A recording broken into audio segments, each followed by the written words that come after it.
bring, well, this last year, spring, I brought about 800 colonies Okay. into the region and distribute them to people. And most people get between 1 and 5 colonies. So that's a lot of people connected.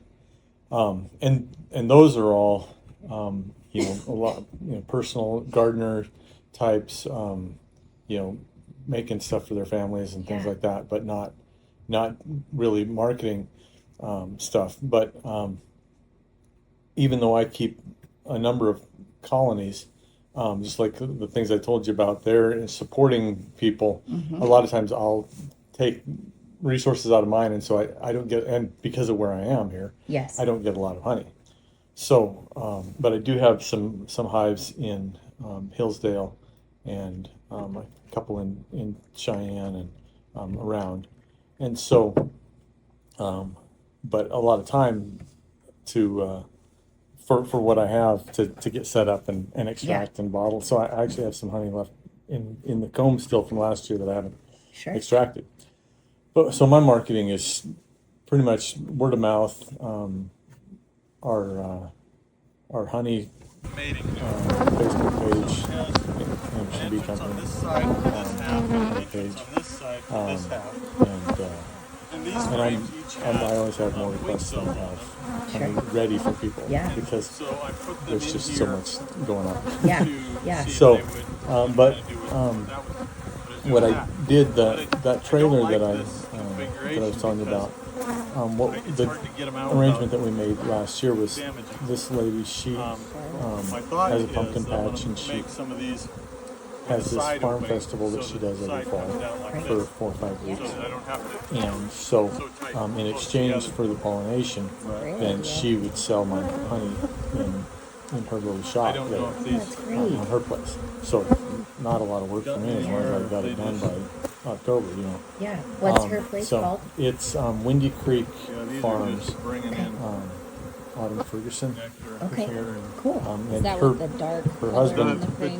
family, they have a lot of hay along the Crow Creek over there on the other side of the interstate. And so it's a good setting for it. She kept bees for a couple of years, but the hive location wasn't good for it, and she didn't learn as much as she should have and stuff. And so she had actually this asked one originally me had last brood year, in here, because she wanted to have her own this is honey to capped sell, over the top, and then some stuff. pollen stored in here. That's usually the just the configuration time that to get that going. She asked me if I could find they'll somebody lay to make things out. a long wing straw To hive. have the resources And available. what that is raise brood these and the maintain frames that we were looking at here, those are all growth and stuff the way they want to. long straw frames. Well, you make a long, narrow box, and then you just put 30 or 35 frames all in a row. But it's a lot easier to, It doesn't look like this. physically it's a lot easier to manage those. Right. Because you're I not have needing to lift up a 50-pound box of honey. I or haven't 80-pound box historically of, had good success to get to down to the mating next queens level. here. And in fact, so when that's I'm really serious, that's I what want she to wanted. try to The do guy that that, did my carpentry work take a for box me, like this I over would buy his to product and a resell. friend's apiary. He went through His some changes and had to location close down seems some to of his have equipment. So it's not better there. drone So that's better that when that happened, then I said, mating conditions. I can bring Partly pollinators because over, there's water and you can either pay me for my expenses to haul them over, or we can work something out. And she sold $500-600 per honey variation out of her little shop. available. That's great. And so those locations, Pick the place at the right in, temperature and the because right there's so many people in Cheyenne Right. that have no idea about agriculture at all, these boxes that were those fall festivals and corn mazes and all those things are very popular. Yeah, that draws a lot of people and- every year. Yeah, so it's turned into a pretty good industry for probably 4 or 5 people around the area. I don't produce enough to be a dependable supply for anybody, Sure. or to set up a display in a store like Colt does, and keep it stocked. because a swarm moved into one of his hives But and so, last year, and they were doing really good. So good, although in most fact, of that my they, people in the Southeast Wyoming they Beekeepers kept a huge Association swarm, are 1 or 2 which I hive put people. down the hill here. There are some that have more. My friend Wes fit in of those boxes. Raymond, I had two of them. he keeps about to, 20 hives, and he produces quite a bit of honey. He's right there next to the town, And next so to the I creek. put them in that box, And, but so it's a good spot for it, bees were for around here. there was still a lot of 6,400 bees in feet, the area.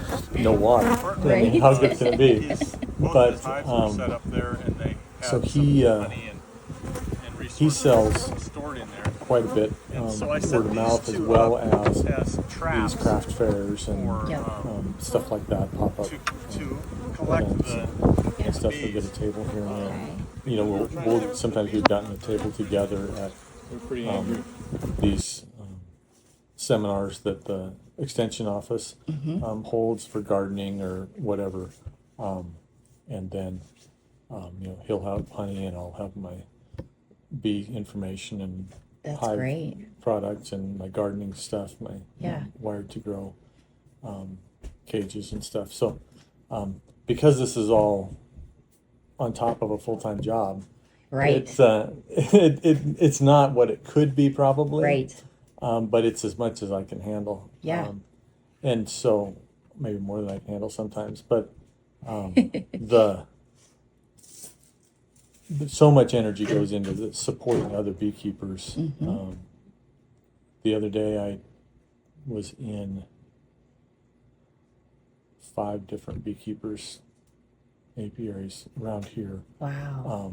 just doing hive visits and helping them to assess what was going on and helping them to make decisions and requeening when their hives swarmed and they didn't requeen on their own, things like that. So That's huge.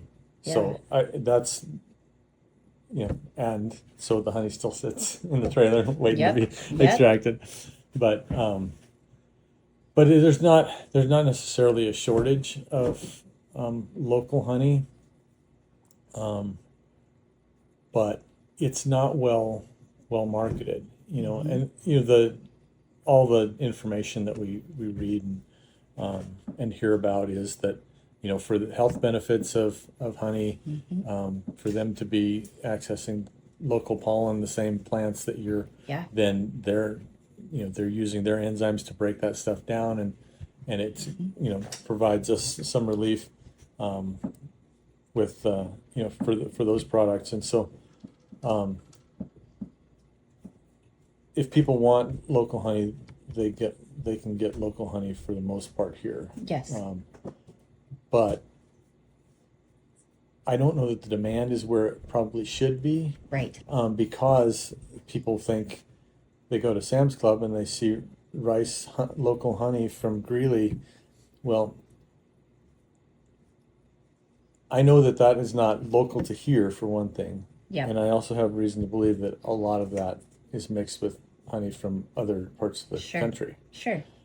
And yet there's nothing on there that says that it's not from northeastern Colorado. Right.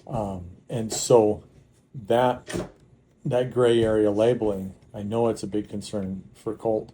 Huge. And he knows what's going on because he's right in the middle of that volume industry. And I don't know that they're bringing anything from out of the country, but I know it's a big concern for Colt.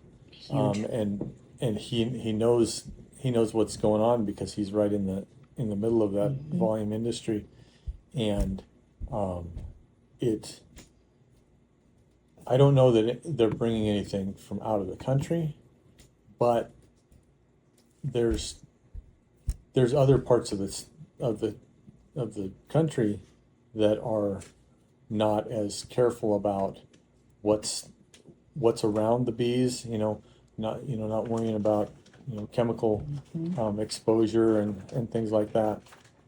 And so I think people are probably not getting what they think they're getting from the store and not getting the benefit as a result. Yep. I have a waiting list of people that want me to let them know when I get some more bottled and say, well, I'll get to it when I get to it. Right. But right. But like yesterday, those colonies that I took down to Colorado yesterday, I mean, that was a lot more financially Right. viable than Right. sitting here extracting honey, you know. But somebody needs to help support those other keepers Right, and so maintain colonies, right? yeah, and so the beekeeping industry for for everything below the commercial, basically anything less than 40 hives or 400 hives that can go to California, Yep. is it's a different it's a different angle on beekeeping, but it's growing pretty fast, and there's a lot of roles a lot of support roles involved in that, whether it's getting them bees, getting them equipment, teaching them how to take care of them and keep them alive, Yeah. all those how to process their honey and so on. So So as far as that goes with smaller keepers, how do they do that if they don't have an extraction facility or a setup? right. So as I understand it, the rules and the legislation in Wyoming, the rules are basically if you sell, if your product is direct sold, then you have a lot more freedom Yes. in your processing, and that's where most of us are. I have several extractors, and I'll rent them or loan them to people Okay. to do their personal stuff, and but as far as having a US or a WDA approved and inspected facility, the only one I know of for sure is in Laramie. Bruce Embry, he just remodeled his garage and said, I'm going to make it That's awesome. to the rules, and I'm going to get it inspected, and people can bring he'll let people in the area come and extract their honey in his honey house and make arrangements with them, to do that. That's fantastic. There's also some custom extraction services down along the Front Range, just because there's so many people in Colorado that Sure. the demand is there. I don't know of anybody that's gone from here to do that, but Right. but then I think you're getting into that border of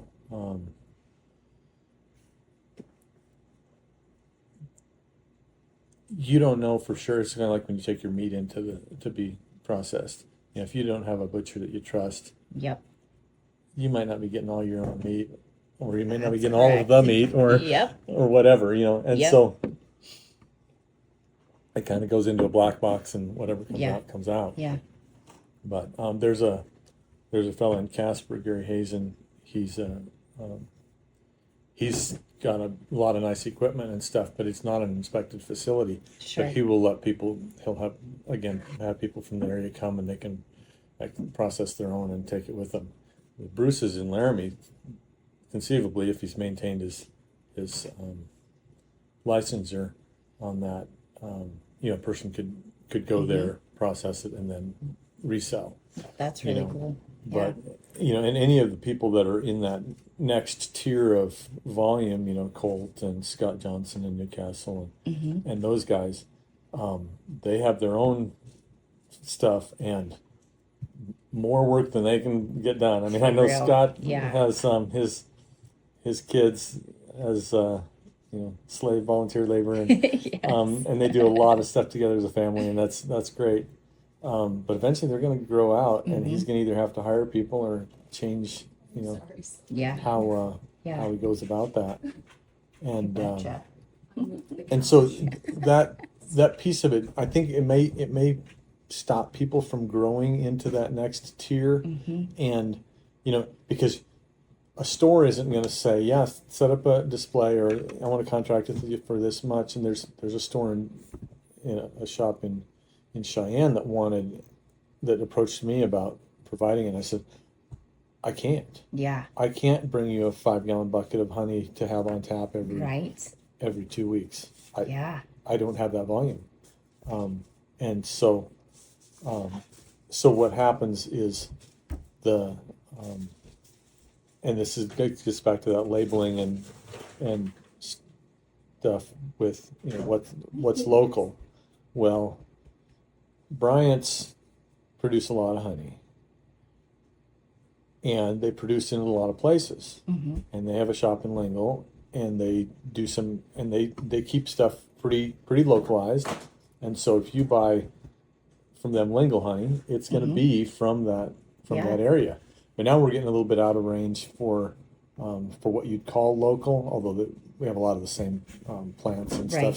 So right. so a lot of people will tap into that resource to get what they still are considering local. I know Sure. by the definition, it's like 50 miles or something like that. Right.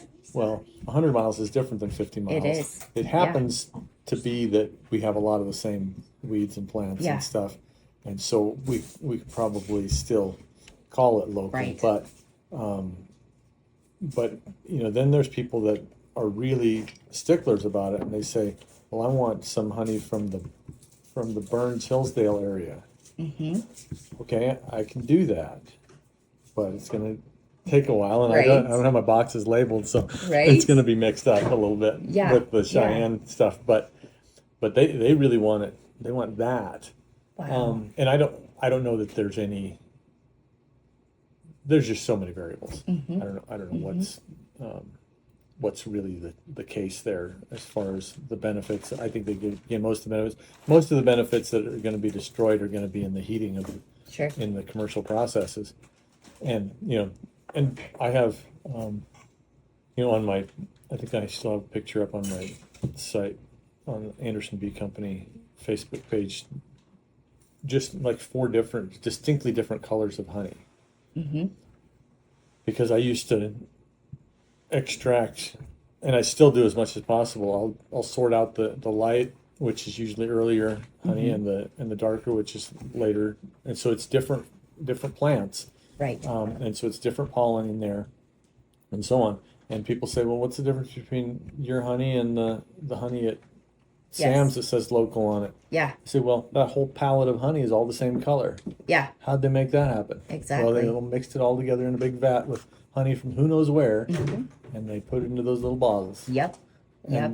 And so a little bit of common sense goes a long ways. When you're in the grocery store and saying, well, why is that so cheap? Yeah. Well, because it's not what it says it is. Exactly.